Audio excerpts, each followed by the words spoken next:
Kilalang madiskarte ang mga Pinoy pagdating sa mga pwedeng pagkakitaan. Base nga sa datos ng Social Security System o SSS, dumarami ang mga Pinoy na self-employed. Balitang hatid ni Bam Alegre.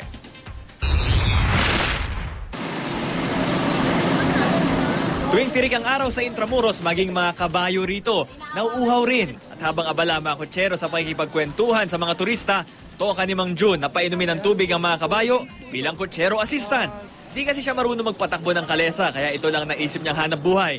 Ako po ay isang taxi driver Nawalan po ako ng hanap buhay, kaya napili ko magpakain ng kabayo. Maganda naman po ang kita.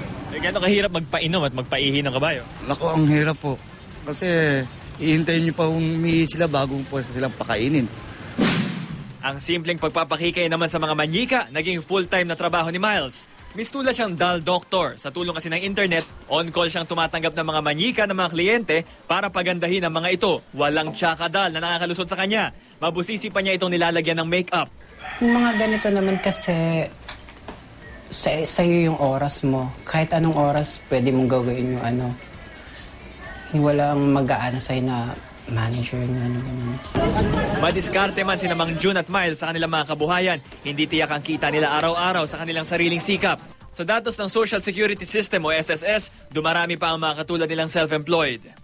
Kabilang ang mga self-employed sa hanay ng mga informal na manggagawa at ayon sa NSCB, ito ang pang-apat sa pinakanapagkakaitang sektor ng lipunan. Sa katunayan, isa sa bawat 5 self-employed ang nakakaranas ng kahirapan.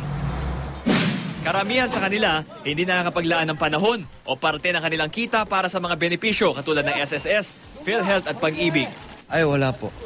Iniingatan na lang po namin yung mga sarili namin. Ewan ko kailan ko kasi simulan.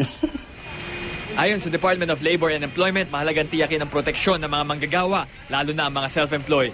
Kung magkakaroon ng mga shocks, sakuna, o yung natitreten sila ng pagkawalan ng trabaho, sila ay makukover ng SSS. So, napakahalaga niyan.